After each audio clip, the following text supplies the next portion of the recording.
seaworthy, Beautiful. practical. It's changed my whole life. I run a Rockport Marine boatyard that takes care of a lot of these boats over the course of the years. I've got one, I actually got two of them myself, and I would say his designs are really, they're practical, they're very seaworthy. Some of them are very fast. This one is special to me because I used to see it sailing around when I was a kid. There were two of them, Lucy and Buttercup, and I fell in love with Lucy years and years ago when I was in my 20s. And I came upon it when I was looking for a rowboat. It happened to be for sale. I wasn't expecting to buy it. I wasn't looking to buy a sailboat, but it was the only boat I ever loved. So I bought it. I moved to Maine. It's changed my whole life. What makes Nielsen Yachts special? I can see him taking You don't have time. Owners seem really passionate about the boats, and I guess I am too. But he had, you know, there were and are a lot of really great designers, and they all have their strengths. And he was his heritage. He's Danish, and a lot of his designs reflect that Danish North Sea heritage, which he's adapted well, mostly for a lot of his boats are now in New England. A lot of his customers were New England based. So I don't know. His designs are all structurally sound. I think they're beautiful. He was careful about the builders that he chose, so a lot of the builders were the best builders of the time. And as a result, some of these boats, probably most of his boats, are still going strong. Comfortable, elegant. Yeah, they were. And will keep the crew safe under any weather conditions. I've only owned her for 3 years.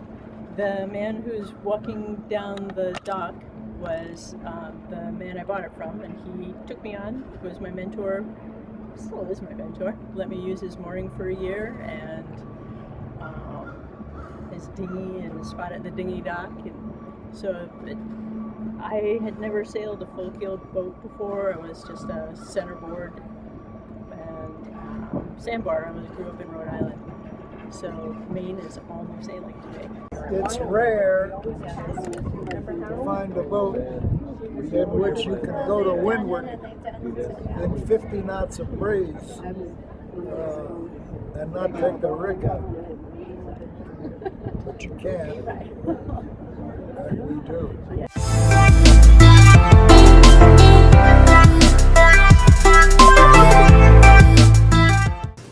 Take up as little time as possible because we got such a wonderful cram program. But I just do want to say that there are an awful lot of people responsible for what I think was one of our more extraordinary events. Particularly, it was the support of the whole Nielsen community. It was Tom. It was Maynard Bray for grabbing me last August and saying, you got to do something on Nielsen. And I said, well, that'd be great, but I need your help. And Tom Jackson and Doug Atkins, and they all pitched in, and the whole community, the whole Nielsen community rallied around it. And that's what's made it a success. On the mechanical ends, we've had wonderful support from the Maritime Academy, the town, Sparkman and Stevens, who helped a lot today with logistics. And then my people here in Castine, particularly guys who stuck with this program for 18 years. Jim Raver, who miraculously, I don't know how he managed to find homes for 42 racing boats and 17 Nielsen boats on exhibition. It was amazing he did it, and all in good spirit. And Bill Light, who's our maker of the scratch sheet and operator of the computer, and his wife Shannon, who have done a wonderful job. And Kevin Cody, whom you'll hear from in the morning, who's chairman of our race committee, and Wallace Alston, who lends his lovely boat as the committee boat, and others and others and others. Anyway, thank you all for making this possible. How many here used to own, or don't presently, but used to own a? And how many of you here have sailed on Aage Nielsen? And how many of you here have done probably all those things and are or related to Aage? So effectively, what we have is a family reunion of the broadest and sweetest kind. I've been lucky to be at the center of the recipient, as a recipient of information from many of you who I've gone to and said, can you tell me a little bit about your experience? And the letters and emails that have come back have been amazing. They would serve as the basis for the beginning of a book of the extraordinary adventures, the ranging, the sailing, the contretemps, many of the issues that people have dealt with these boats, the rebuilding of these boats and the rest. And we hope we can touch on some of that today. One of the things I've learned is that occasionally a 35-year-old woman who I'll meet on an airplane, if they have enough to drink, will say to me, if they're really familiar, they say, I'm so worried, I'm 35, I'm not married yet. And my advice to them is always, just start cooking bacon and men will come around. I mean, but it's not really all that complicated.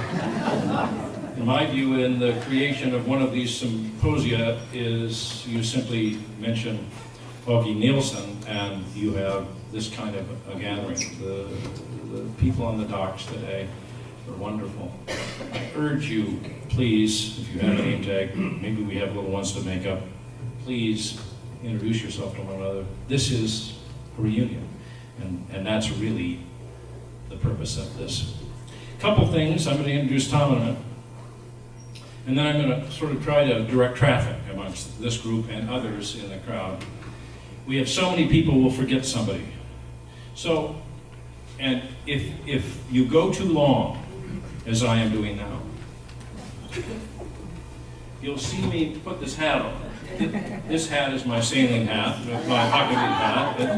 If you see this hat on, you're supposed to button it up. Okay, you got it? If you see me wearing this hat, that's the hook. Okay, you understand that? So just remember this hat, and if that, I won't do it to Tom. Oh, well, we'll be here till Tuesday then. But that's the hook. It's my great pleasure to introduce Tom Jackson. He's a senior editor of Wooden Boat Magazine. He and Maynard, is Maynard here? Maynard? Maynard, are you there? I know you often hide at these things. No? No, Maynard? Have written the definitive history, and it's a wonderful one, worthy of a see, which many of you, all of you have read, I hope.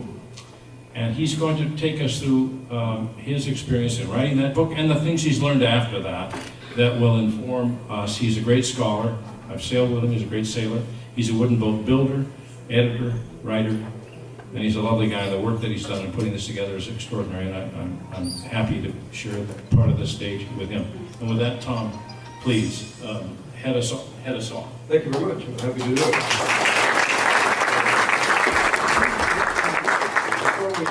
Before we step any further in, I would like to do one thing. This already has been an extraordinary day, so I'd like us all to give a warm applause and a tip of the hat to the people who have brought their boats here in some trouble. Let's do that right now.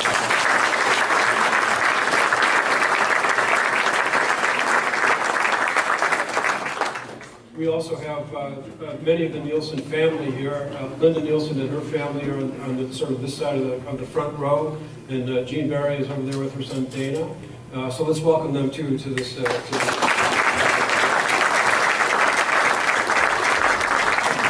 I do want to talk. I'm going to talk about the book and about Aage Nielsen and what I've learned, and maybe more importantly, what I've learned since.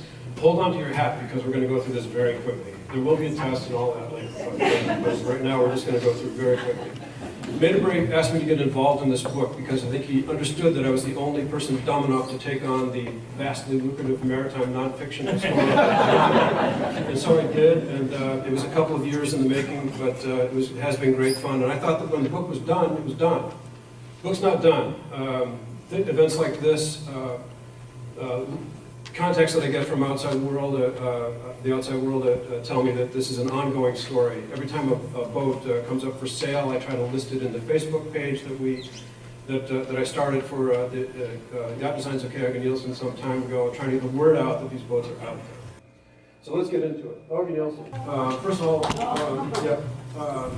I've spent some time in Denmark since the book came out. I sailed on a Viking ship. I can't believe I get to say this, but I've been to England. And the only time I've ever been to England was by Viking ship. I think everybody should say that, but I know a lot of Danes now, and they tell me authoritatively that the way you pronounce this name is two vowel sounds, O-F. But nobody in the United States says that. I don't think the family says that. Everybody, your mother did. Okay, so but I think Owen Stevens said Aage. Everybody I know says either Aage or Ogie, so I'm going to go with Ogie and we'll stay with that. We can argue about it later. But he was famous for this phrase of good enough is not good enough is not a sufficient goal. And by sailing with Danes, one of them was the director of the shipyard at the Viking Ship Museum in Roskilde, Denmark. And we talked about a lot of things in the 6 weeks I was on that ship, but one of the things we talked about was Nielsen. And he tells me that this phrase is very common among boat builders and craftsmen in Denmark. What he feels is that there's also a case to be made for good enough is good enough. He tells me, for example, in the boats that they're dealing with in the collections there from 100 years ago, very often they don't have the same number of planks per side. They have a wide plank, they use it. And they know that when you get to a certain level, it has to be even. But getting there is not that important. So he feels that good enough is good enough sometimes, and he makes a sort of subversive case for that. I'm going to argue that Taylor Allen would not accept that argument, and that there probably should be the same number of planks per side, and I think probably Ogie would be right in there with Taylor on that one. He started his career in Denmark. I was able to visit Faaborg, Denmark, where he grew up. My photos of it, unfortunately, were lost, so I don't have them, but it looks very much like this, except in color. The shipyard, however, is not there any longer. These photos were probably taken during a family vacation, I think in the mid-1930s. This was a launching that he went to. But I can tell you that it is a very pretty little town still, and still a maritime town. The Mola shipyard where he apprenticed is no longer there, but there is a small boat building training center in the town where the shipyard used to be. This is the family homestead. The family owned a sawmill, operated a sawmill. I think in the picture on the upper right we have a swirling bundle of little girl. I think that's Linda on the right-hand side. Not you? No? Oh, I'm so disappointed. I've been lying about it for years. Is that Eugene on the picnic bench on the lower side? No, we don't know who these people are. Say again. The one on the other side, the left side, is our cousin Peter. Okay. That is you. Okay. All right. But I'm glad we clarified that, because I'll stop lying about it. Aage drew this little drawing of the house when he was quite young. I tried to find the house. There was a very good information center in Faaborg. I went in and explained what I was looking for, and they directed me to where the shipyard used to be. But they never heard of Saugstad, and I think it's probably a family name for the place. But I could not find out any more information. But anyway, I was glad to get there. I was on my way to training for the Viking ship exploit, and was able to visit there and wander around quite freely. It was a very pleasant town. He apprenticed at the age of 15 at the Mola shipyard, which you see on the left. You see those are ships. I learned a lot about this apprenticeship program by later doing an article on Frank Schattauer's Tioga, which he'll tell you about, but it was at the yard on Shaw Island, Washington, of a guy named Peter Christensen, a guy I met when I lived there in 1980. When I visited him to do this article, we talked about Nielsen and the apprenticeship program. He served the same apprenticeship program that Nielsen did 50 years later. So he was in the 1970s, Ogie was in into the 1920s. What Peter told me was very interesting. For one thing, it's a 4-year program still, was then, You're working in an actual shipyard, as he did at the Moeller Shipyard, but you do a residency at the Hellinger Institute for 10 weeks the first year and 6 weeks in each of the second, third, and fourth years. The training program at first is that you build a toolbox, you do things that you would recognize very readily in any of the boat building schools that are around here, in the landing school or our wooden boat school or the yacht restoration school. But in the second, third years, he started doing understanding boat plans. And his apprenticeship certificate, this Legra, which Peter Nielsen also has one exactly like this. But he's listed as a skibstommer, the ship's carpenter. Christensen was listed as a båtbygger, however you say that, I don't know how you say that word, but what it means is boat builder, so smaller boats, pleasure boats. What's really interesting about Nielsen is that he didn't really go into shipbuilding as a career. I asked Christensen about this. I said, do you think it would be easy to go from the boat building program into design? And he said no. He thought it would be very difficult to do that, even for drafting. But one of the things that Christensen had in common with Nielsen, and I learned about it, we didn't know what this was. When I first visited Jean, we had a very nice tea and conversation. And after a little while, she says, well, would you like to see some things? And I said, well, yeah. And so she brought down this plan, which is labeled number 1. It was done when Aage was 16 years old. And at the time, I thought, well, this is a design. This is an actual boat. What this actually is a homework assignment. He was given, as Peter Christensen was, a table of offsets, which is a matrix of numbers. How high up, how far out. And there's 3 different views and plans. I don't want to bore you with it. You probably already know about it. If you don't know about it, you should buy the book and read it, and then you'll know about it. But what this is, you take the numbers and you generate a plan set without having any other reference, just the numbers. So that's what this is. That's what this is all about. Typical Danish type. Notice the stern. This comes back again and again. So he went to work as a draftsman at Burmeister and Wayne, which is a shipyard in Copenhagen, big shipyard, working steel ships. But he worked there with George Berg, who was 31 years older and a designer in his own right. Berg, we don't know about it. I think he was a family friend, at least, maybe a relative even, because I'm convinced that the only reason that Nielsen got a job as a draftsman here is because George Berg knew him and was already there, and probably admired his work and served as a mentor for him. So that's probably where he went. If you go to Mystic Seaport and you go to Joseph Conrad, you're walking down the companionway and look at the builder's label, it's Burmeister and Wayne. That's a steel-hulled ship. A lot of these ships were steel-hulled, and that's a lot of what he was doing here. But he was studying yacht design with George Berg at night, so we know that from Åge Wallstedt confirmed that. So now he's moving on in his career, but he quit. He went sailing. He had a plan set published in the Rudder in February 25. Went sailing for a good part of the summer. When I saw this photograph of this boat and that set of plans, I thought, this is the Holy Grail, this is it. Nielsen designed a yacht when he was really young, and it was built in Denmark. No way, he was sailing on a Johan Juncker design. I think he was doing a lot of free interpretation of Anker's style when he was doing this very, very early design of his. Fun to look at anyway. Then he comes to the United States in 1925 to go to work for the John G. Alden Company, very famous yacht design company in Boston. He's there. I think these photographs are quite rare. I've never seen anything else like them. We have the interior of the Alden office with Fenwick Williams on the right on the bottom there, Bernard Peterson right behind him, Augie in the background, and I'm pretty sure that's Dwight Simpson on the left. We know it's 1931 because the calendar is conveniently hanging on the wall facing directly at us. And, I have a feeling this was the year that Nielsen married his wife, and I'm convinced that she took these pictures. But it's a guess.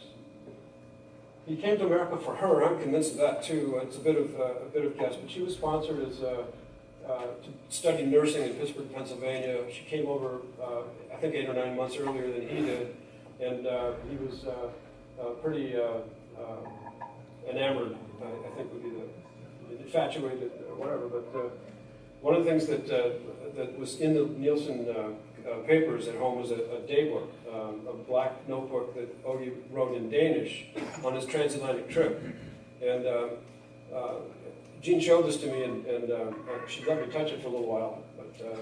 But then later, when I showed up with my wife, Corinne Ricciardi, and my 10-week-old black lab puppy, her heart melted, and she let me have it for a little while, and I copied the pages, sent them off to Denmark to Sonia Wallstedt, and she found somebody to translate them. which was a great fun, I think. I have now a continuing story. A judge called me, a retired judge from Denmark called me about 3 months ago.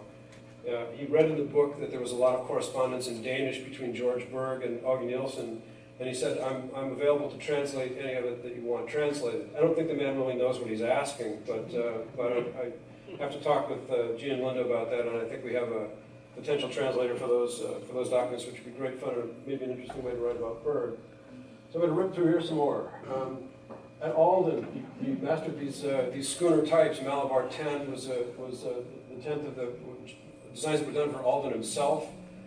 This schooner was one of 4 schooners designed by Alden that won first, second, third, and fourth in the 1932 Newport to Bermuda race. It was a reduced year in 1932, but still it was fair to say that Aage Nielsen had a lot to do with each one of those boats, usually lines, the hull lines, sometimes rigs too.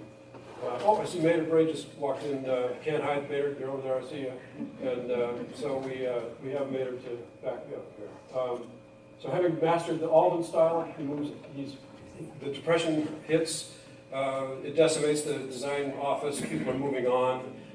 He moves to Marblehead lives for a while. He and his wife lived for a while with Murray Peterson. We have Bill Peterson, Murray's son, with us today.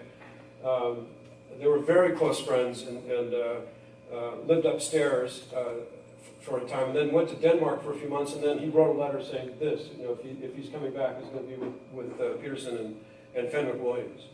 And sure enough, that's what he did, went back to Marblehead, worked there, very collaboratively. These were famous friends. They were a teasing relationship back and forth. He called Nielsen's wife, Bodil, Mama, and she called him Sonny, and they kind of this joking, teasing relationship. Very close friends. This is on the lower right is Gene in Murray Peterson's arms. He was, I think, your godfather, is that right? Yeah. The boat there is Lily Dansker, which was one of the many collaborations between the two. In 1936, he moved on to Sparkman and Stevens. So having mastered the Alden style, working on his own, now he's going into a very different type of boat. In the 1932 Bermuda race was the year that Dorade came on as a very different type of boat that was leading into the future. And it's fair to say that Nielsen mastered that style too. This is Revenok, which is a keel centerboard yawl. A lot of the boats we have in our fleet today are keel centerboard yawls. Very popular in this period for a lot of reasons. Maybe some of our technical people can get into that later. But so he then masters this style.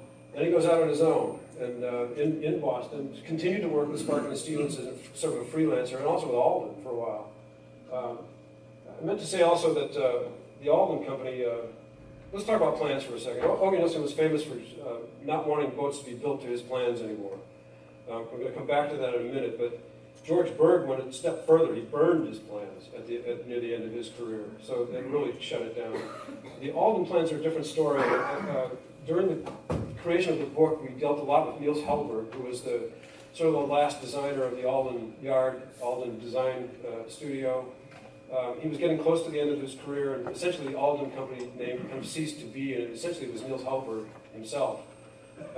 As he was getting older, he put a lot of effort into archiving the entire Alden collection, supervising the digitization of it, passing it on to the MIT Museum, and then he closed his office in January and died in February. I think he must have known. I think he made the decision to just take this torch and throw it into the future, hoping that there would be somebody there to catch it. And I think in terms of all of these boats, all of this type of work, you are those people, and there are people in the future we don't know yet who will be very interested in these types of boats. And Gene and Linda responded to this in a unique way. They recognized that, I think with the help, some persuasion from others, myself included, that Nielsen couldn't have seen the rejuvenation of yacht building and yacht construction as embodied by Taylor Allen and others. And so they decided to allow Rockport Marine, 2 yards, just like Aage Nielsen did, 2 yards, Rockport Marine and Valsted's Badewerft in Truro, Denmark, to build new construction to the Aage Nielsen plans. That's doable today.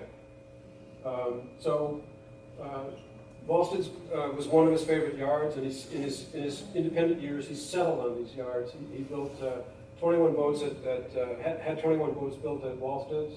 The other yard that was his favorite was Paul Luke in Maine.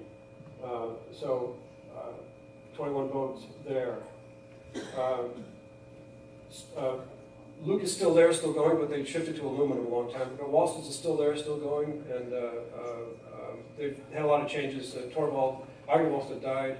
Torvald Volstead, his son, is retired, so now it's Anya Volstead and Bettina, I think, who are in charge of the yard there. A lot of family ownership, multiple purchases or multiple commissions for design. Brad Noyes is one of the most famous ones. There are others here who did this too, who have family members who did this, and so we'll hear about those, I think, in a little while. Frank Schattauer here has the first Tioga, and Elskov is in our fleet here as well, the fourth one. So I'm going to let Frank take it from the rest of the way there.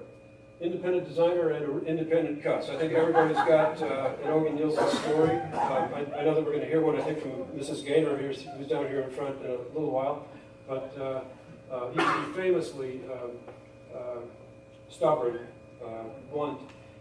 I took a design course from Paul Gartside at the Wooden Boat School some years ago. I think I know why. One reason why a designer might be kind of reluctant to change things. Everything is a lever arm. It's like a seesaw, and if you put the stove 3 feet out on the seesaw, it changes it this much, and you put it 10 feet out, it's more. You have to calculate every single weight in the boat in order to get a balance in the boat. So having done all those calculations, and in the book we have one calculation that Nielsen did that ran, he did all the calculations on a page, taped on another piece of paper, and more calculations, taped on another piece of paper, and more calculations. I'd be reluctant to change that too, so there may be a justification there, but I'm sure we'll hear more of this about this stubbornness, and I'm going to tell you one story here that I came across with documentary proof. That's this one. Mine Sight 3 is a double-ender motor sailor, and you can almost look at it, and at the top drawing there, you can almost see Aage Nielsen putting this in front of the client, saying something like, "You want to drive around with a box on your boat? There it is. There's your box. Hope you like it." And it's just completely out of character. There's nothing in it that looks like. It looks like, I don't know what it looks like. It doesn't look like anything. Some changes, and he puts it down here on the later version. But he puts on this note: thoughts on KAN's 46 load waterline as ruined by CAW Jr., who is Clarence Watson, who is the paying customer. And the family was a paying customer more than once. But the final result, I think I have to say, is actually pretty interesting. This boat is now Norma of Mine its Life, and if you go on the Volstead's website by Googling it, you find out that they take care of this boat. It's based in Hamburg, Germany now. So what was it about Nielsen? Why was he like this, stubborn? I think the reason is that he really cared about the seaworthiness of his boats. He wanted them to be strong. He understood construction from his apprenticeship background. He understood design. He understood hull form. And I think that especially he understood that when you're out at sea, bad stuff can happen. This is a photograph of Pellegrina, which was later named Doubloon. And as Doubloon, it went through a horrific night at sea in the Gulf Stream. First it was pooped. A wave came over the stern, flooded the cockpit. They had to bail that out. Then they did a 360-degree rollover and dismasted the boat. They thought they lost a crewman overboard. Somehow he clawed his way back on board and knocked on the slider, and they let him in. And then they hunkered down for the night. They thought they were going to lose the boat, but the writer of this article and the owner of the boat at the time said they took on about 10 gallons in that first rollover, which is pretty remarkable. And it speaks to their seamanship, and I think that Aage understood good seamen, and he understood what good seamen were looking for and what they needed. I think that's a pretty fair assessment of his view of things. They went through a second rollover in the morning, and they were ready to pull the life raft and go for it. And they realized that the thing to do is stay with the boat. They were able to jury rig a mast, I think using the mizzen or the main boom, I can't remember which, I have to read the article, but used the mizzen staysail as a jury rig and sailed toward North Carolina close enough to have the Coast Guard notice them and pick them up. So the boat was saved, still sailing today. That's another sea story. And I want to also bring in another sea story. This is a current sea story, much more gentle one. These are two boats that would have been in the fleet today. Tom Kiley is a remarkable resource on knowledge and caring for Nielsen boats, and his wife Rye is right in there with him on that. They're joined at the hip. And they are currently in the Azores. They sailed Snowstar over across the Atlantic this year. They're still there, and so they can't be here. And that means that Primrose, I imagine, is in the shed. Is that right? Is it on the water, do you think? Or,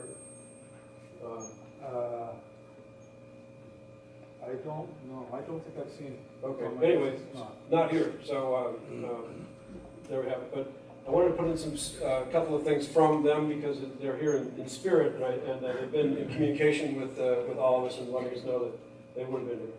Snowstar is another great double-ender, and they have painted their name on the famous wall in the Azores, where all the boat names are painted along this great wall. I'm going to stop right there, and we're going to go into our next round, which will involve slideshows that will bring these speakers in.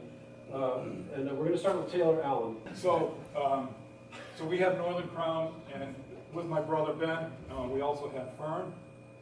We've had Northern Crown has been in our family for 25 years this year, and Martha and I got it from her father Joel, who had it for 20 years, I think, prior to us.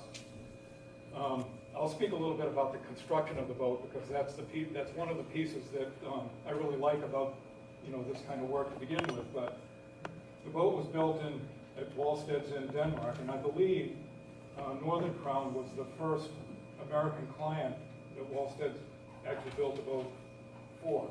Am I right about that? I think so, yeah. Yeah. The boat was built with a cast iron keel, iron fastenings through the center line, through the keel bolts, and about a ton. I don't know if you all remember the iron window weights that used to control the windows. She had about a ton of those things in the bilges. And as a result of all of that iron, it blew apart all the oak in the bottom of the boat, which Joel knew about and we talked about, and I agreed that we would do some work to fix it up. So the first thing we did when we got the boat was we took the bottom of the boat apart, took the keel off, and used the iron ballast keel as a form and welded up a steel cradle into which we, the shape of the outside of the lead of the iron, and then melted a bunch of lead and poured a lead keel, which was probably roughly 50% heavier than the cast iron keel, but it allowed us to take the window weights out, got the boat a little bit lower in the water because it weighed a little bit more, and then rebuilt the entire bottom of the boat with all new wood. Great project, a lot of fun actually. And since then we've done some other types of work with the boat as well. We've replaced the bulwarks and shear strake and a lot of the top timbers and opened it up and looked down inside and made sure everything was still good, and so far it is. We use it mostly for coastal cruising in Maine, but our family has gotten a lot of joy out of that particular boat. And I'm thinking we're going to take it 3 weeks and go further east in Maine and probably into New Brunswick for a little bit of time. So, I'm happy to answer any questions. If we could, why don't we hold off on questions until we get a little bit further along? Sure. What I've been telling people is that we've had a great gathering here of 17 Nielsen yachts. And it's the biggest gathering of Nielsen boats outside of Taylor Allen storage sheds. I'll say one other thing. I've ran that boat aground twice.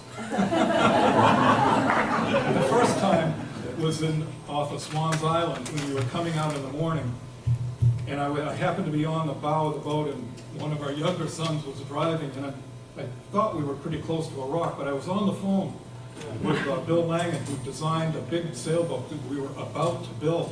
And I'm on the bow and I'm going, holy shit, there's that rock right there. I'm trying to talk again and yell back to my son to do something different so we don't run aground, but unfortunately we bounced right up over the top of that rock, and I don't think Bill ever knew. And the other time was last year. We were down east, going into a cove, and on the way out I was looking at the chart, and it's low tide, and he said, well, there's a 2-foot spot right here, and I said, nah, it can't be that shallow. So we stayed there for an hour or so as the tide came up and we got. Honey, did you hear that? Taylor, can you tell us a few words about Fern? Oh, yes. So Fern was built for my wife's grandfather. And come to find out, it was built alongside our boat, Northern Crown, at the same time. I mean, as one of these odd coincidences. And the boat had been in the Donaldson family out in Isle of Hope for 50 years prior to us.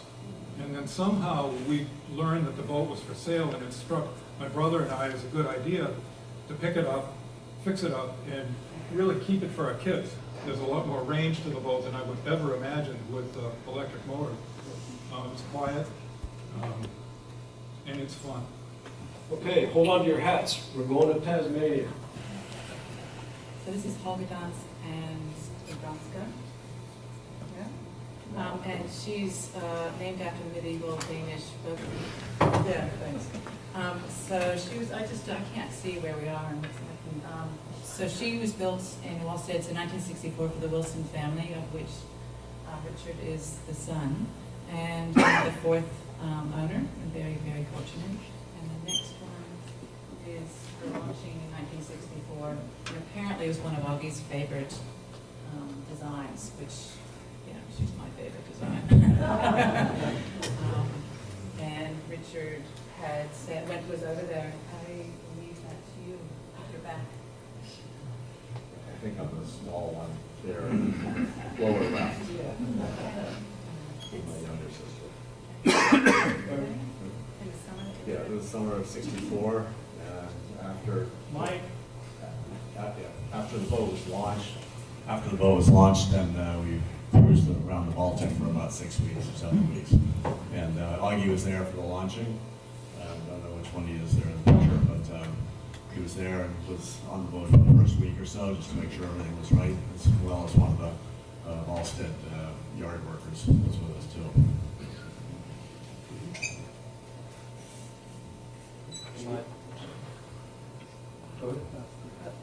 Right. Yeah, she is due for a major, she had a major refit in '96 at Wallsteads, and I'm about to start another refit next month, which is to simplify and update some of the systems on board, because it's gotten a bit complicated after that refit, and I want to simplify what can go wrong and what can be fixed easily. I'm cruising, and inside the boat is very comfortable, and it's been interesting to go around the different boats today and see such similarities, but also differences. You know, it's definitely a family of boats. So that's been very interesting to check out. And yeah, she has a balanced and efficient rig and the whole combination. And it's been very interesting to actually not have sailed a catch rig before, and to be able to have the flexibility to start to play and understand how things act and react, and be able to, I could sail her single-handed with the auto helm, you know, and move things around, which is quite fun. Because there's some sheltered waters where we live. And I find flying the mizzen staysail is an absolute highlight. It's not up on that one, but the staysail that's on board that I use, I've been told by Tom Kiley is most likely the same staysail that you use going to Bermuda, which, yeah, it's very nice to put up and know that there's a history that goes along with it. Yeah, makes me nervous. C'est moi. Yeah, the way the Bermuda race came about was that my father had sailed the boat across the Atlantic back and forth 5 times, and the boat was in Sardinia when he had his first heart attack, and he couldn't go to sea anymore. So I took a leave of absence from what I was doing in Washington and DC, and went to get the boat, and the crew were already sort of set and ready to go. And when we sailed the boat back, we went Sardinia to Gibraltar, to Canaries, to Barbados, and on the last leg, it became evident that the boat was just unbelievably fast, so easily driven. We had a one-out Genoa on one side and the mainsail on the other side, and that was what started to give us an idea that, well, wouldn't it be fun to get a bunch of friends and go race the Bermuda race? And so we were able to get 10, we had 10 on board for the Bermuda race, 1980. 6 of them were really good one-design sailors from Marblehead, and another subset of 6 had sailed at least one transatlantic passage on board the boat, so we had a really good combination of blue water experience, but ability to make a boat really go fast. With Jock Kiley, who he was the only other person, I think, who was getting Gulf Stream reports from the federal government. We both found the same lady buried in the depths of the bureaucracy, and that helped both of us. Jennifer Wartha, I'm sure many people have heard of, and so that helped us. And with this great team, we were ranked really low. I think Jock Kiley was ranked last in the fleet, and we were ranked second to last. And we ended up finishing like 78 out of 162 boats and saving time on everybody. And it was fabulous, and everybody had a blast. It was great, and the fundamentals of winning the Bermuda race were the fundamentals of the yacht design of Aage Nielsen. The boat was just incredibly fast. And I guess one of the sort of counterculture aspects of it was that it really annoyed all the hotshot race guys. They were exceptionally upset. Fact. We had sailed a boat in the 1970 Bermuda race and did quite poorly because that wasn't under the IOR rule, and Aage's boats were the antithesis of the IOR rule. And so finally, after the Fastnet race disaster, they started in on the new measurement handicap system rule, which was from first principles of aero and hydrodynamics. And so you could take any shape of boat, sail it, and hopefully it would be able to be properly handicapped. And so that gave us a chance. We would never have sailed the boat if it was still under IOR in that race. But we had an incredible amount of fun. That picture is from the prize giving ceremony, St. David's Lighthouse for overall winner of the Newport Bermuda race. Aage is so modest. He wasn't going to come down after we won the race. He's got things to do. And my dad, I think one of the things that was really nice was that my father lived in Marblehead. The boat was in Marblehead. Aage was in Marblehead. My father had an office on State Street. Aage had an office on State Street. They probably rode the train in together, a number of times into Boston. And so that was just a lot of fun for both of them, I think, to have everything be in such proximity. And my dad just said, well, you're coming to Boston. I'm sending a car for you. I've got the airplane ticket you're going to come down here for this. So he did. And so we're up there again. And Aage's so modest. The governor of Bermuda's there, got the trophy, and then Aage gets a chance to say something. And he just said, well, I never said she was a slow boat. and that was it. So anyway, it certainly launched me and my sailing because might as well mention that he just finished the Vendée Globe this year at the age of 66. I think the oldest person to complete the thing right here.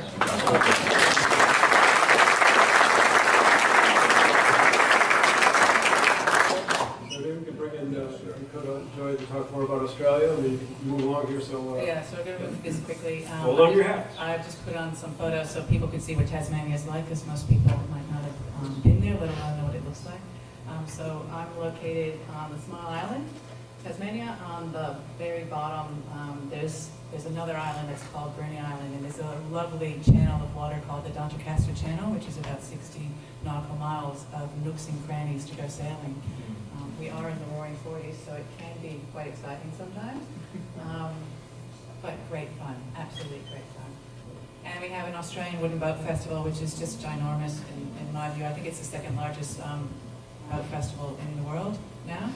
I went down for the second boat festival and fell in love with the place and moved down there to raise my daughter, and it's just grown and grown and grown. It happens every 2 years. It's about over 200,000 people the docks are massive. There's a huge space, so you're not crowded, but there's about 450 boats on display to Google at, and it's great fun. And through the festival, we have made I just understand so much more about the Nielsen family. Like, there's an extended family, and it's just really wonderful to have been blessed to meet so many people who appreciate the designs and really love the boats and are just as passionate as we are. My wife Trish and I would like to thank the organizers for this event. It's truly mind-boggling. My association with Nielsen goes back 42 years, so this is kind of like what I've dreamed for all that time to come back to and see so many beautiful Nielsens all gathered in one place. It's just beyond belief, so thanks very much for organizing. In 1976, or 75 actually, I just turned 16, just got my driver's license, was looking through the newspaper, the Seattle Times, and I found a 2-line ad, 50-foot Nielsen sloop for sale. And it was down in Lake Union in the middle of Seattle, and I said, well, I have no idea what a Nielsen is, but for some reason it just intrigued me that I wanted to go down and take a look. And it was really love at first sight. Showed my brother the boat, he fell in love with it, and then all we had to do was convince our dad that we needed a big boat in the family. Oh, and maybe go back. Yep. This is taken a number of years ago. My wife and I have had Wheaton Terriers, and the name of our dog there is, of course, Aage. Named after you guys. And okay, let me see here. In 76, we finally got the boat, and in the next year, I started college at the UW. I majored in engineering, but I minored in Aage Nielsen because the library there had an extensive collection of old yachting and rudder magazines, and instead of studying what I was supposed to, I went to the library all my free time, and I was just going through page by page by page of yachting magazines starting like in 1953, so I wouldn't miss anything. And then started to see some racing results, Brad Noyes and Tioga in 54. And then all of a sudden in 1955, the March design section, I flipped the page, and my God, there was Tioga. And at that point I thought, wow, we really have something special. I knew the names of the boat from the previous owner. He had bought the boat from the Maine Maritime Academy here in '72, and he purchased her and sailed her around through the canal, Tahiti and Alaska, and decided that she was way too much work offshore to keep up, and that's when I saw the Academy boat. Going back a little bit, these two photographs here on the left, they were taken in '62 in September when I guess a nor'easter came through Marblehead, and this was under her second ownership already. This was Charlie Pingree and Aage Nielsen inspecting the damage, and she was holed on both sides and severely damaged. But luckily, Paul Luke was building a sister ship named Solution, and I think Paul Luke eventually ended up with the boat from the underwriters and kept his crew busy by rebuilding Tioga as he was building the new boat, so she was really saved. And I just learned from David and his family today that Paul Luke had the boat for a while and named her Tempting, but then I guess Bill Ziegler came along and upped the ante until Paul Luke sold the boat to him. He had it until '69 and donated it to the Academy here. But ever since we bought the boat, we knew that she needed a little bit of work. As Peter Francis bought the boat from the Academy, he hired a marine surveyor, and the surveyor said, well, she doesn't have a cathodic protection system, we ought to put one in. And that was a little bit the beginning of the end. The upper right is the first time I ever saw the boat. I wish I had more photographs, but I only took one. And she had just come back from Alaska and wasn't in that great a shape to be put on the market, I think. I still looked at her and just fell in love with her. You know, her white decks and her pretty lines and sleek house and everything. It just spoke to me somehow as a 16-year-old. I have no idea why.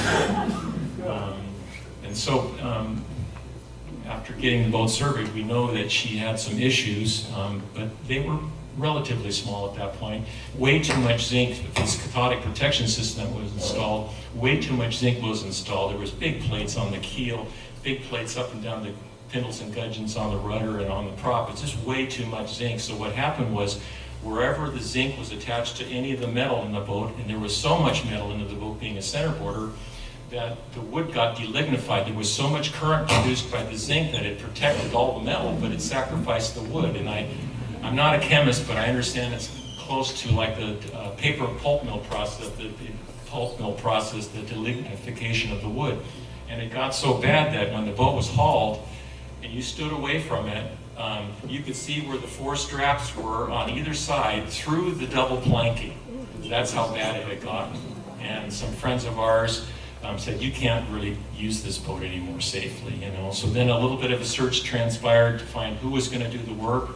We found Peter Christensen, who Tom alluded to earlier, up on Shaw Island, and he literally helped us save the boat.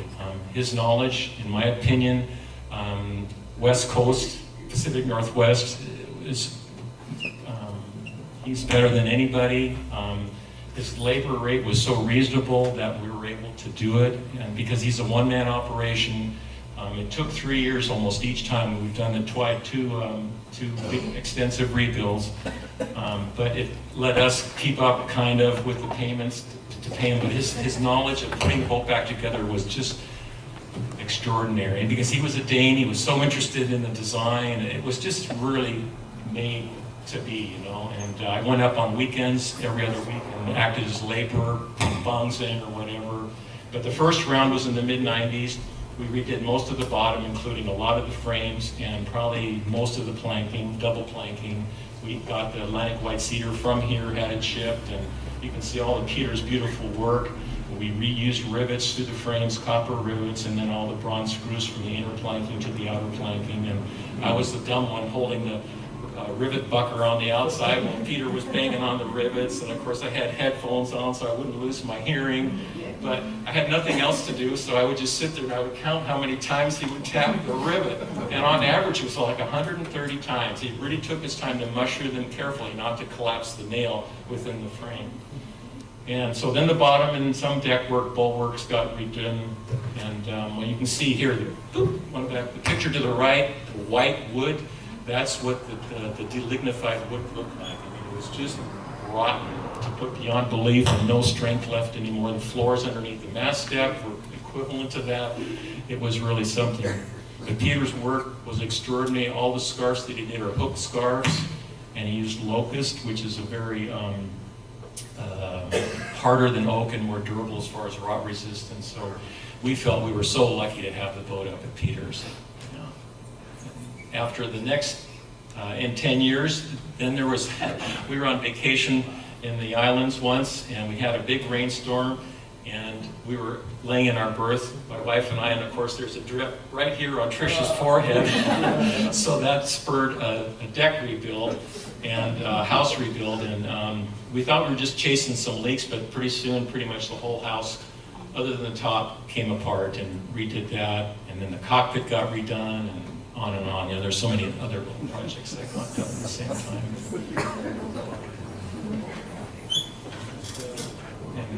And she draws attention wherever we go, at an anchorage, you know, people, oh, what kind of boat is that? And even in Friday Harbor, 2 people that went to the academy here came up and said, you know, yeah, I used to be skipper of your boat when she was Jim and I here. My wife and I met on board, you know, on a moonlight sleigh ride, and it was just so many connections, so many people. It's just a lovely thing. You know? Okay, we're into Maine. I want to pause here for a moment and just say one thing. Several people who wouldn't vote have Nielsen boats. Matt Murphy, Andrew Brees has one. Karen Wales used to be an editor, had Double Ender Lucy, which is in here. I don't have one, and I know that several of the boats are for sale down here. I know Sayonara and Elspeth are for sale, and I think Passage. And so Christmas is coming up, and I have a birthday in March, just before the fitting out season. So but with that, let's proceed on to the Thanks, Tom. I grew up in Marblehead and went to sailing camp on an island about a mile off the harbor. And took a ferry out there every day for about 10 years. I learned to sail there, then later taught there. And every day that ferry went by 3 boats that have stuck out of my mind since. And they were Olga Dance, Tejita, and Glass Slipper. And I saw them in that order every day, and then in reverse order coming back at the end of the day. And when I came to Wooden Boat to work 25 years ago, Navigatrix was owned by the waterfront manager there. And when he put her up for sale a few years ago, we came to quick terms, and my wife-to-be and I bought her, took the interior apart, reframed the boat. We had to destroy the galley in the process, and put the interior back in, and had our first son, and then had our second son, and then had a daughter. And we had And so our functional mock-up of a galley is still with the boat, but every year we've enjoyed cruising with the kids. And I will add that Andrew Breese's boat, Andrew, is a near sister to Navigatrix, but a little bigger everywhere, and is tied up next to Navigatrix in the basin at the Academy. David Connolly is next, and you're on. As a youngster, my great uncle Joe Santry had a New York 50 that had been converted to a schooner named Peony. And so as youngsters, my brother and I were fortunate to learn how to sail a big boat on my great uncle's Peony. And so I've been fortunate to have sailed on, or been on, pretty familiar with 4 of Aage's boats. The first was Temptation. Temptation was bought by my uncle Arthur Santry in about 1960. She was built in '51 for a man named Kenneth Lloyd. Right. And she was built at Sims Yard, I think in Massachusetts in 1951. And as I said, my uncle acquired her in '60 or the early '60s. And she's 57 feet long. And you know, all of Aage's boats, as everybody knows, were beautiful. For me, Saavedra and Sayonara and Tioga are amongst my favorites, but Temptation is certainly, I think, one of his really beautiful boats. And so I got to sail on Temptation a fair amount during the '60s as a youngster. I did my first ocean passage in 1966. The boat sailed in the Bermuda race. I was 16 at the time, and I was invited to fly to Bermuda and sail the boat back from Bermuda in 1966. So my first ocean passage was aboard Temptation.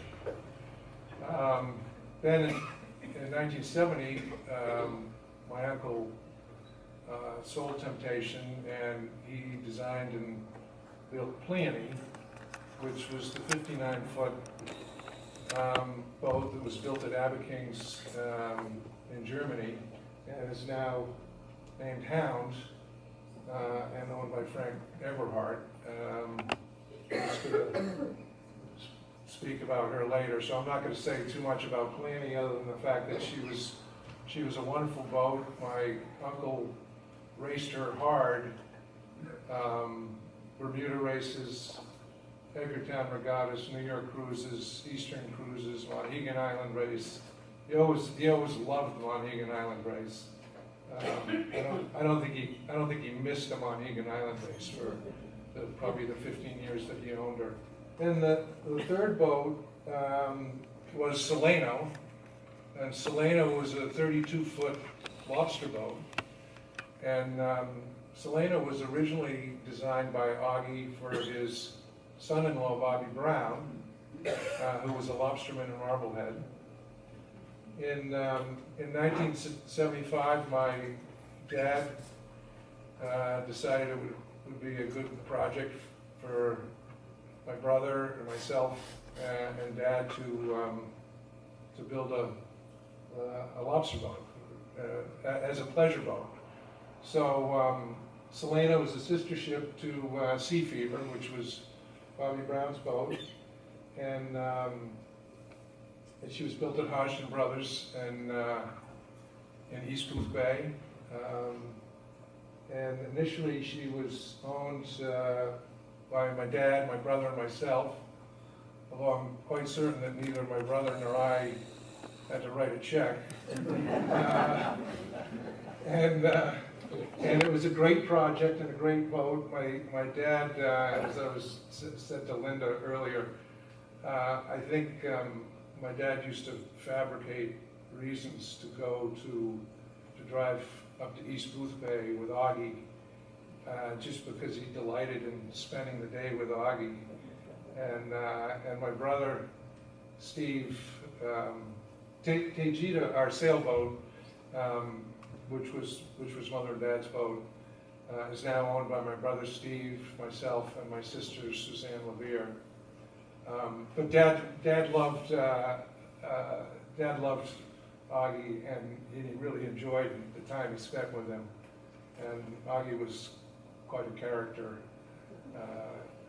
He was stubborn, but he also had a wonderful wry sense of humor that Dad enjoyed.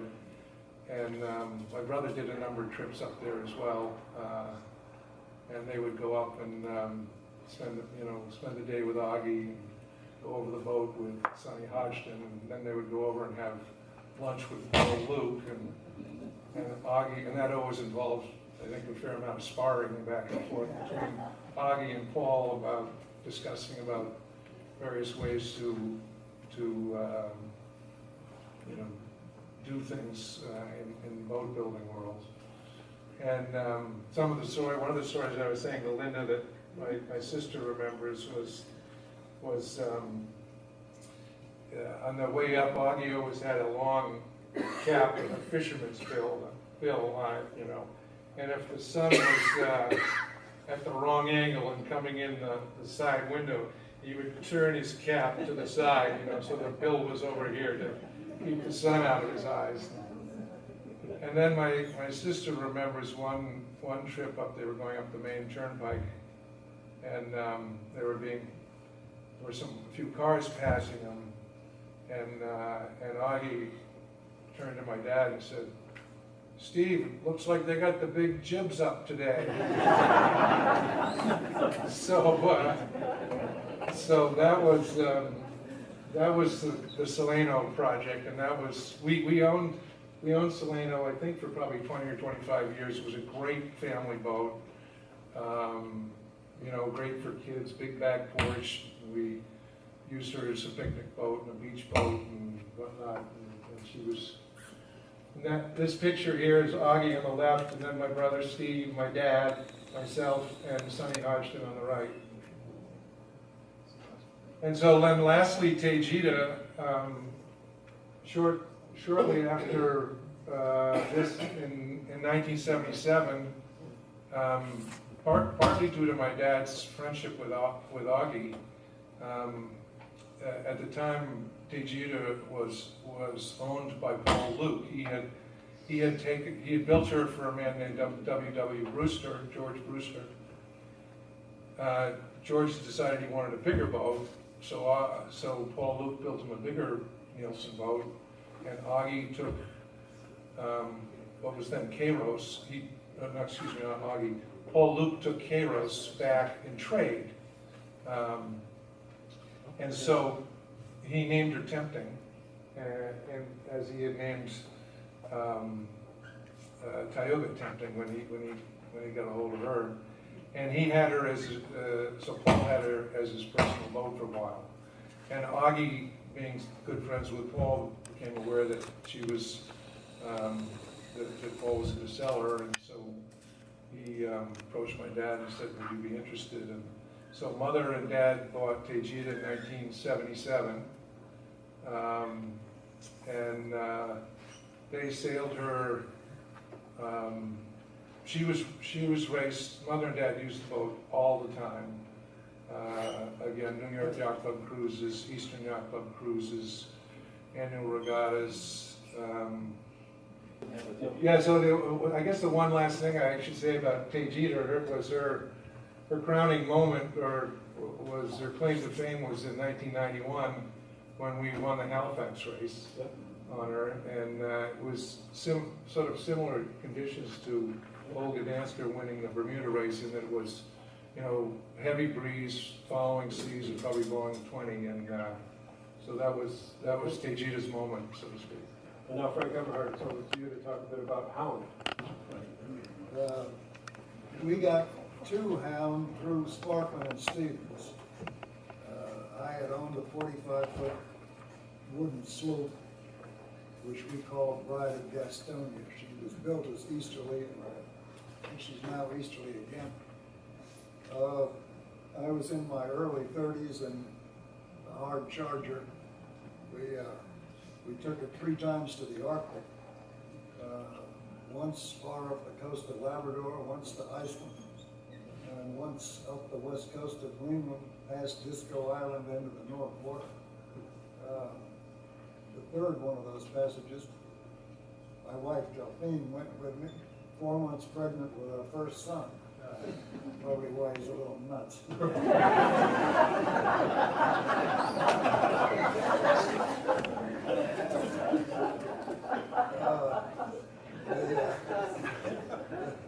The boat was a terrific boat, and the only reason we decided to switch is because we started to have children, and they didn't fit.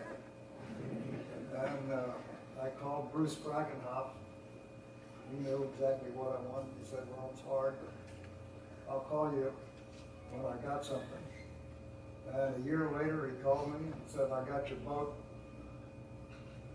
And it was playing me, and he was absolutely right. We looked at it, bought it the same day, I think. Hound is a completely satisfactory possession. Satisfactory is a fraught word.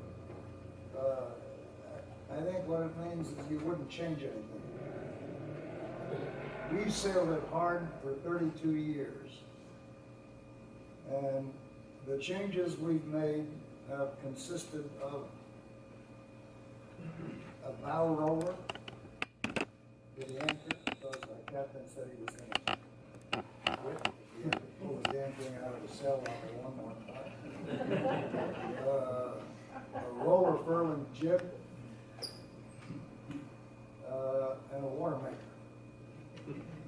That's not a lot of changes in 32 years.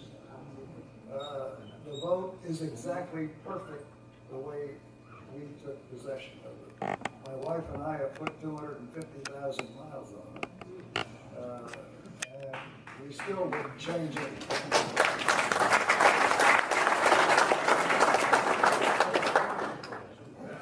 It is a perfectly extraordinary seaboat. It is so strong that we're convinced it would kill everybody on board before anything started to go wrong on the boat. We have never had anything go wrong on it, and we have seen some absolutely filthy weather. We've used it about as hard as you can use a boat. 25 years ago, we took 4 children, aged 2, 4, 6, and 8, to Russia. You gotta trust the boat to take 4 kids offshore. We did, and we never regretted any of it. The kids loved it. None of them ever got hurt, or I think even sick. The Russian trip was an extraordinary experience. The modern navigation stuff makes things a lot easier than they used to be. When we went to the Arctic, we had a Walker Patent lock. Any of you remember what that was? And a lead line, and a sextant, and a set of navigation tables. And that was it. The stuff we got today makes things pretty simple. Actually pretty boring in a lot of ways. But Hound has been everything anyone could ask of a boat. It has never once failed us, never once given us a moment's reason to worry in some of the worst stuff anybody wants to go through. Now that's a hell of an accolade to the guy who built it. I hope Aage is smiling, because he certainly kept us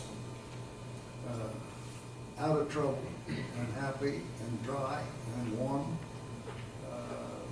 And for that, we and my whole family will be everlastingly grateful. So, there's no way to find a boat like these boats, I don't think. I don't think anybody will ever see their like again.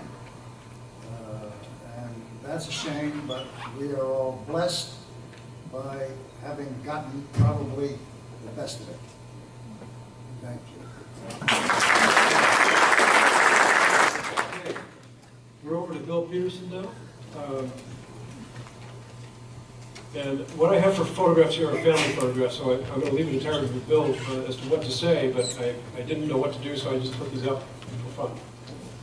Well, I think this is really classic planning when you make all the conversation about naval architecture before me and then put me last. So I'm going to speak about people. I can see that there's a lot of people that are our age in this audience, and we recognize that there was a generation that is not going to be with us a lot longer. It's already passed, and we refer to it as the greatest generation. And I think there are some of you, I know Maynard is one, and Walter, I think, is another, will express that it's also the era of the greatest naval architects. And as a naval architect, I had the opportunity to, Aage and I shared the same birthday. So for nearly 20 years, I got a handwritten card from a very busy man, which I didn't reciprocate. So I always knew that Aage was stubborn, and I always knew that he was gifted. But what I wanted to express to the Nielsen family is, there but the grace of God, you wouldn't be here.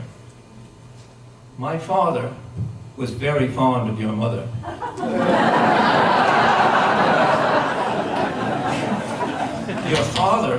Your mother was very fond of my father. They lived in the same house on Atlantic Avenue that my father had bought when he moved there from Maine. So you can imagine when Aage comes over here as a bachelor, what kind of life they had together. They met in Alden's office. Aage was extremely competitive.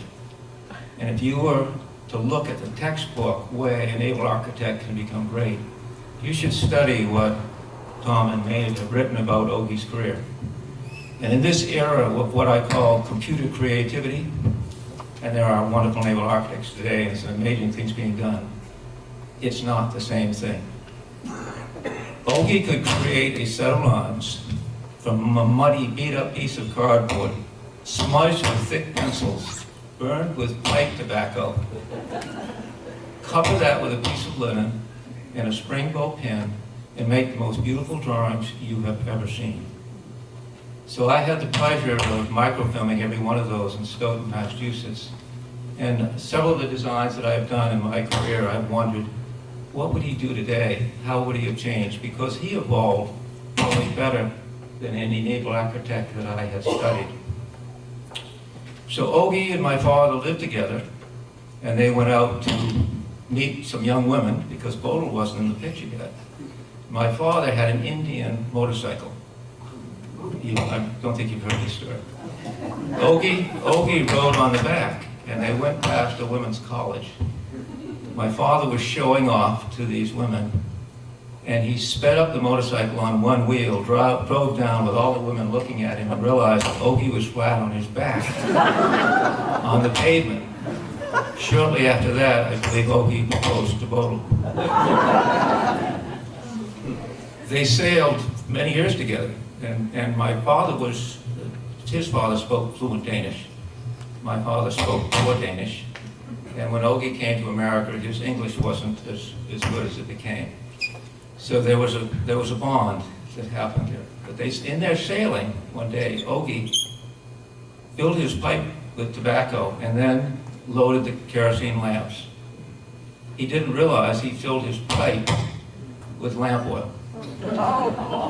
When he lit his pipe, he lit his hair, he set fire to the curtains on the boat, and they spent a half an hour putting the fire out. So my father went to Aage one day and said, Aage, you married my girlfriend, you burned down my boat, I'm moving home to Maine.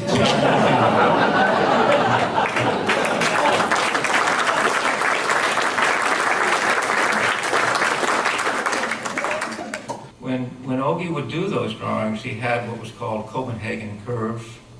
They were Danish curves that you could use to trace with. He also made himself a pair of pear curves. with these exquisite curves, which you can overlay most of his double unders lines. And he would draw these drawings with such a degree of accuracy that you couldn't tell where the line started and stopped, or where the curve changed. And I maintain that that skill came from working so hard and studying so hard as an immigrant, knowing that if he didn't succeed, his family wouldn't succeed. So he had a determination that he put into his artistry that was very, very unique. And so if you thought he was stubborn, he always had in the back of his mind that the yacht world is a fickle world, and you don't necessarily know whether there'll be a customer or the economy will give you another boat. And I've always admired him for that tenacity that other people call stubbornness.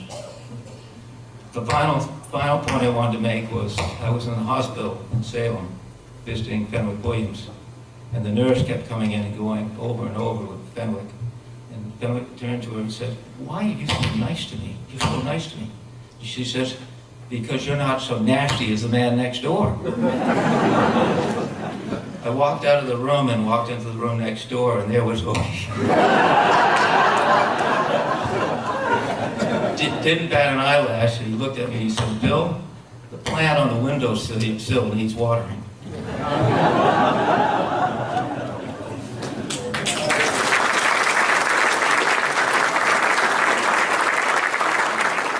So if you thought you could take 8 of them and line them up and pick them up, could you imagine 8 that are in the context of this breadth of experience and these wonderful kind comments? I could give this whole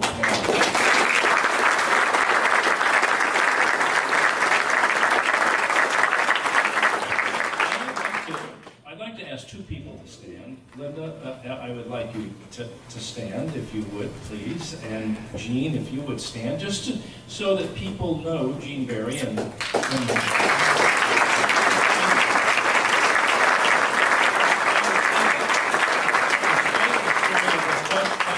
they look like they turned out just fine. There are others of the family here who are worthy of note. There are a lot of people in this audience worthy of note, and I'm going to go through and mention some people and ask you, please, to stand. Maynard, I do want you to stand, if you would, so people will know where you are. Please, just for a moment, give it very, very important.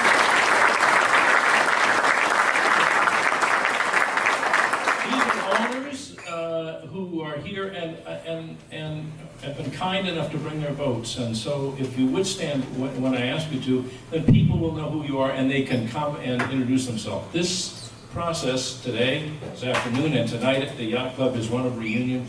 And I hope that you will seek one another out and find one another. And if I miss somebody, for heaven's sakes, tell me. I will, I'm sure, but please let me know. There's Ben Allen here. Ben is here. Great. Thank you, Ben. Fern and Star Song, both of us. Big deal.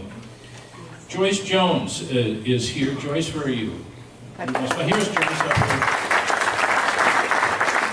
Find Joyce and her Lucy, this creature, this boat from around the pond. It's absolutely wonderful. Eliza and John Minden of Eliza.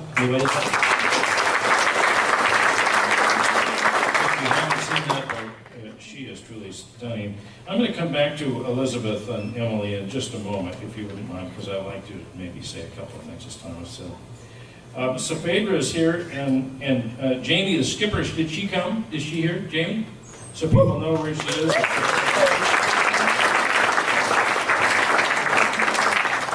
Skip Sheldon of Patience. Skip, are you here? Or is Patience here? Patience? There they are in the back.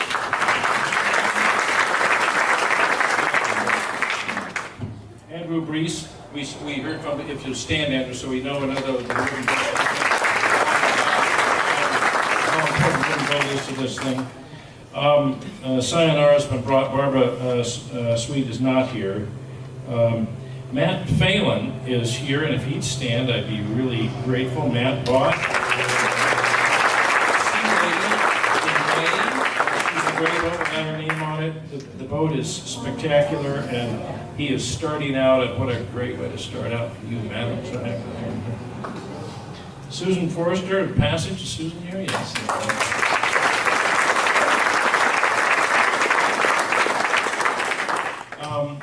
Peter Soriano. Peter, are you here? With Katrina. If you've seen her, she's little. Just decided to bring her. I'm glad to. Is Jay Madison here? Jay Madison? Cyprus?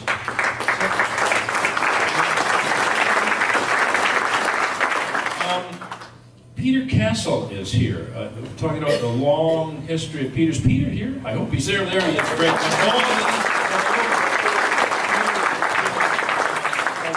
So something about Aage and the devotion of these families, one after another. Maybe they were fascinated by him. Maybe they were so happy with their designs. But that's a very, very, very unusual thing. Even S&S had a hard time finding that many people. They designed many more boats and have very much fewer examples of somebody who would come back again and again. Tom Watson did a few, but not like this. This is pretty remarkable. Peter Brown is here, and I'd like you to stand, if you would, just for a minute, because he sent me an extraordinary story about and was at sea, and maybe we'll get your story. I'm not sure we will, but it's quite an extraordinary story of sea fever in Cayano, and he's here because of his grandfather saving him effectively with the design of that boat.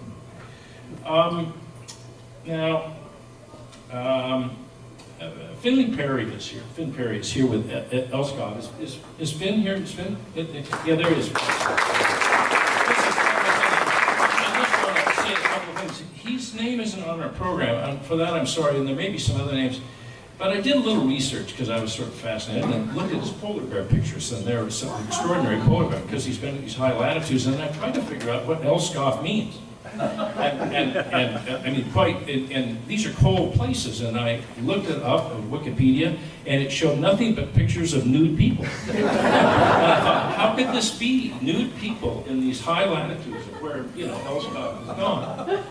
And it turns out that Elskov in Danish, I'm to learn, means passionate lovemaking. Passionate lovemaking. That's an extraordinary thing, and I actually, maybe later at the cocktail party, Finn, you can tell us what kind of adventures that may have led you to. Just out of curiosity, who have I missed? Who have I missed? If we have missed you, we're sorry. Tell us who you are. Tell us. Okay? All right? The coast is clear. All right. That's good. Elizabeth, would you be kind enough to use a microphone? Please tell us a little bit about your lovely adventures with both Emily, that great boat, and your later galley work, if you could. Just for a moment, please. Thank you. My late husband was Edwin Gaynor. Many of you here knew him well. Was Emily. I'm sorry? Just talk right into as close as you can get. Okay. Almost eat it like ice cream. Okay. And Edwin was fortunate enough to realize a dream that many people have, that is to work with a designer and build this dream boat. So in the early 70s we began talking, and it wasn't maybe till 75 that we got down to business and made many trips to the Boston office and to your home in Marblehead, and I remember meeting you and your mother on one of these trips. But at any rate, it was a wonderful experience. We went every 2 weeks after the keel went down on New Year's Day of '76. We would fly to Boston, where Aage would meet us, and we would drive to East Booth Bay and spend the day. Aage and Paul having lots of disagreements about what was happening. And one time, when we had not been able to connect with Aage, Edwin and I went together, and to my horror, when I looked at the galley, there was a little shallow sink that didn't even accommodate a dinner plate, where I had firmly wanted a double sink deep enough to put a tall bottle in, at least. And So I made a big fuss. And Paul and Aage too were rather distressed. But they did fix it. I did get the double deep sink. And the original stove, which was kerosene, that was replaced with gas. And the space that the kerosene tank had taken up under the counter of the galley became a nice gurry bucket place. So I was very happy with the galley as it all turned out, but there was some drama along the way. Thank you.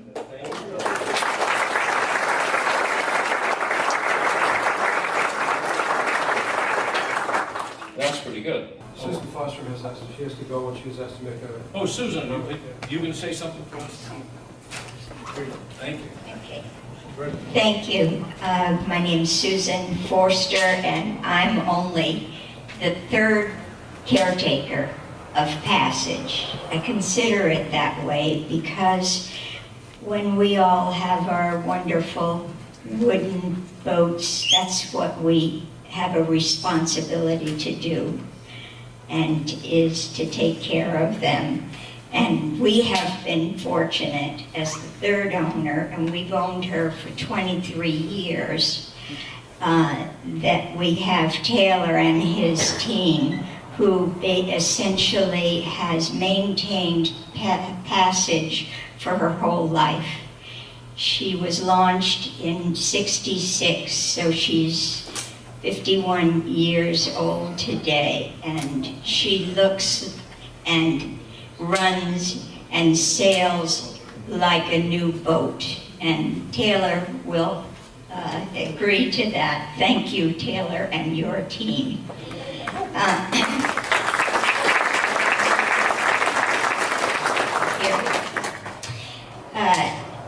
On a personal note, we're a little bit unique, Peter and I. We have sailed the coast of Maine for 51 years, as long as we've been married, and have not gotten into racing, but we truly are cruisers and enjoy the whole exposure that we have to see more of Maine and the options of anchorages and fun. But the last piece is as well, and this credit is for Paul, Luke, and Aage. I started and did for 12 years a women's comfortable cruising program.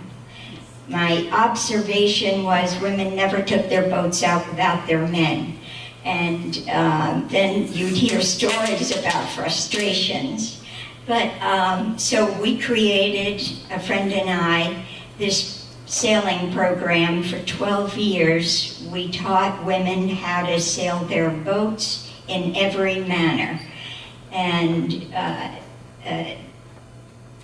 Passage was incredible. The women were so surprised at the safety, the ability to stand up and have something to grab if the boat's really having a tough time.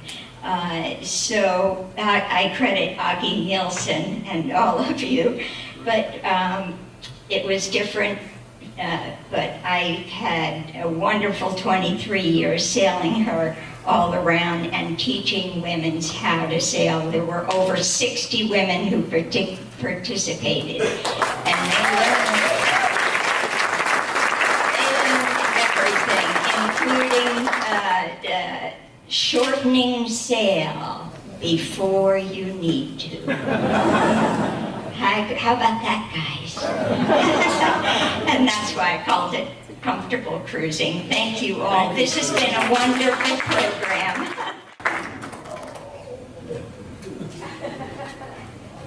Is Peter Castle, do you have anything you would like to add to this assemblage? Yeah, I think everybody, the group here has covered all the books very completely. completely. I must say that I was 2 years old when my dad purchased his first boat, which was Sayonara, at the time called Seaflower. And since then, between my dad and me, we've owned at least one Nielsen boat all these years. So if you can be spoiled by owning a Nielsen boat, I suppose I'm the most indulged person in the room here. Having really never remembered a time when when there wasn't one in our family, so I feel very, very special and grateful for that. So thank you all.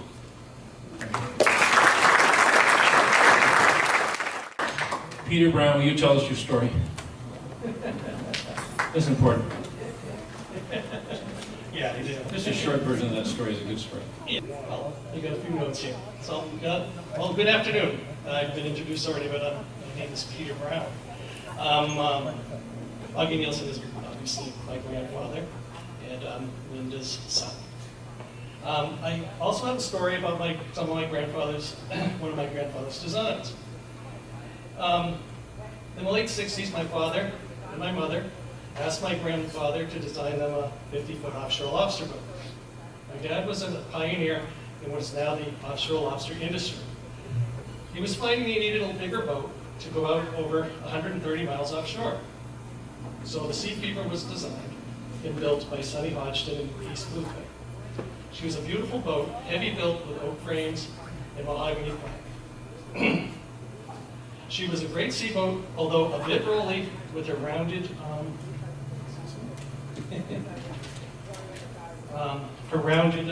bilge keels. It's like a rounded bottom. Most offshore lobster boats like this have a hard chine, but my grandfather wanted this boat to have rounded chine because he felt that would make the boat more seaworthy when the weather really gets bad. So this brings me to my story, how my grandfather essentially saved my life. I was already on my second season with the boat. I was young, but being the son of a lobsterman, I felt confident of my abilities at a young age. I'll fast forward to just a bit.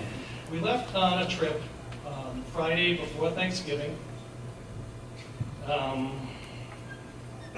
a forecast that we're giving like 15 to 20 knots of wind for the next day. Remember, we fish more than 130 miles offshore, so you're always looking forward to the next day or so because it takes 20 hours to get there to the grounds. So we headed out hoping to have a profitable trip and hopefully good weather. Through the early morning hours of early Saturday morning, the wind just kept coming on until we found ourselves over 100 miles offshore with hurricane force winds. The seas built up to over 30 feet and even bigger ones at times. All we could do at that time was try to keep the bow up into the wind and basically pray. Around 10 a.m., I saw a wave that definitely had our name on it, if you know what I mean. It was huge, with a big breaking comber on it. So I tried to get the boat up to the top of it, but it was just too big. The wave hit the Sea Fever and broke the windows in on it. It's really a really terrible situation where the weather is so bad you can't do anything but you know where to go. We turned down sea to try to make repairs to the boat, and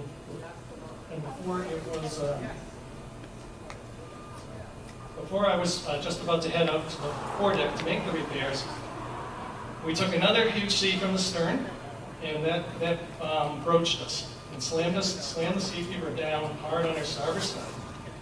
That wave washed out one of my crew members. His name is Gary Brown. We made many attempts to rescue him, but he ended up drowning. He was lost at sea. My last vision of him is something I'll never forget, but that's not what we're talking about in this story. We were in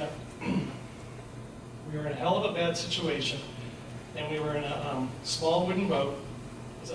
In a small boat for being offshore 130 miles in that kind of weather. We couldn't go into it, or we couldn't go down with it. So I decided to let the boat go side to and seas. Now I'm sure most of you are already thinking, That's a bad move. And at this point, I would agree. But at that time, it seemed to make the only sensible move. We got picked up by a number of huge waves and went skidding down the front of them. And when we got to the bottom, the Sea Fever got slammed down. It was extremely terrifying. Words don't even really describe that. And the storm lasted over 15 hours. And the boat took a tremendous beating, and it had some frame damage. But the boat did survive. Why the Sea Fever didn't roll over is still beyond belief. There's no way a boat like that, put broadside in those conditions, should make it. Well, I remember what my grandfather said, designing the Sea Fever with the round chines and insisting that the boat would be built that way. So what I want to say is, thank you, Grandpa, for being so demanding in your design. I am here today because of you.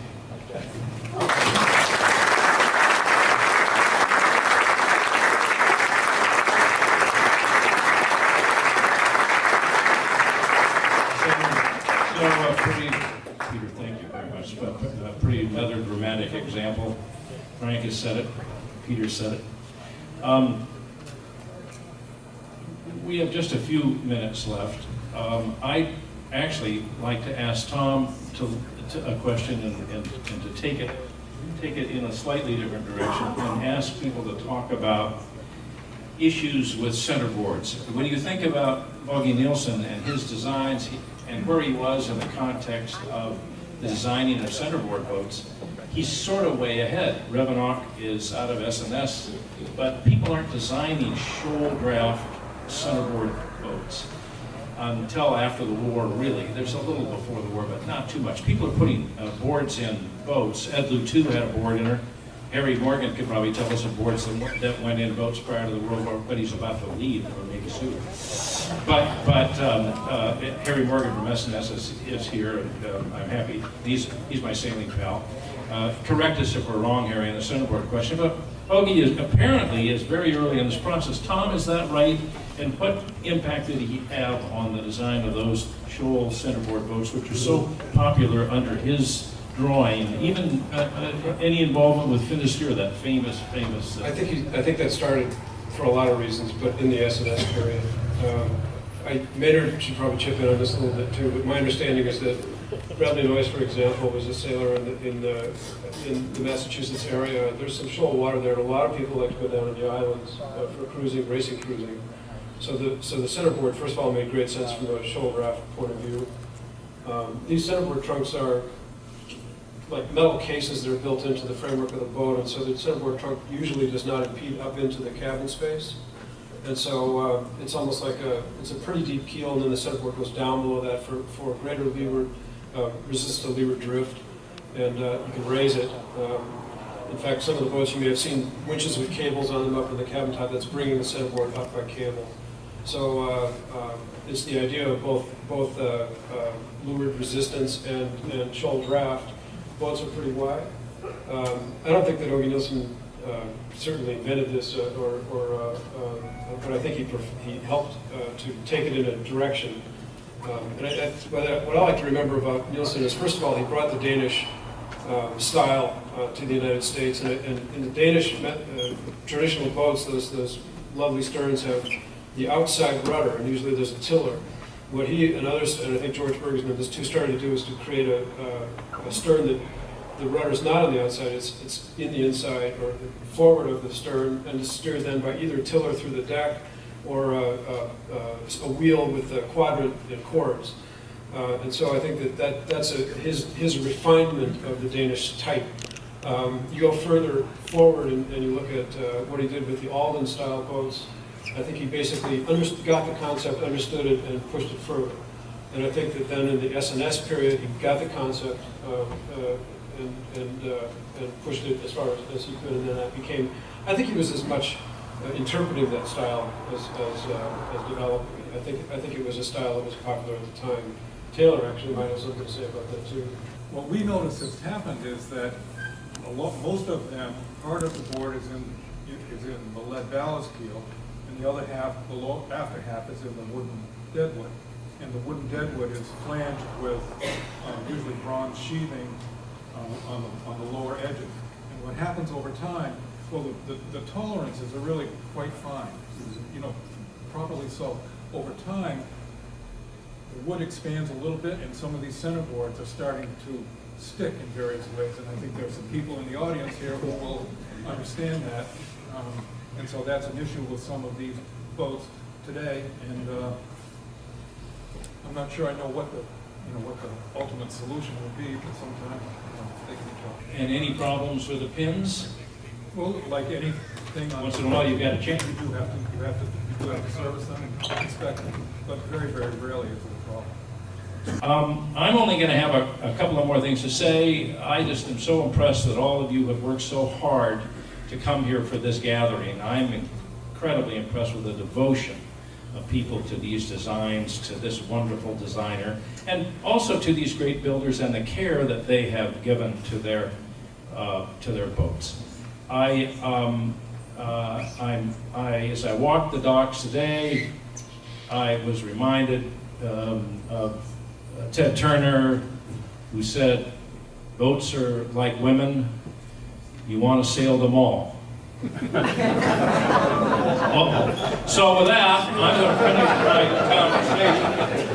Put my hat on for myself, and thank you all very much.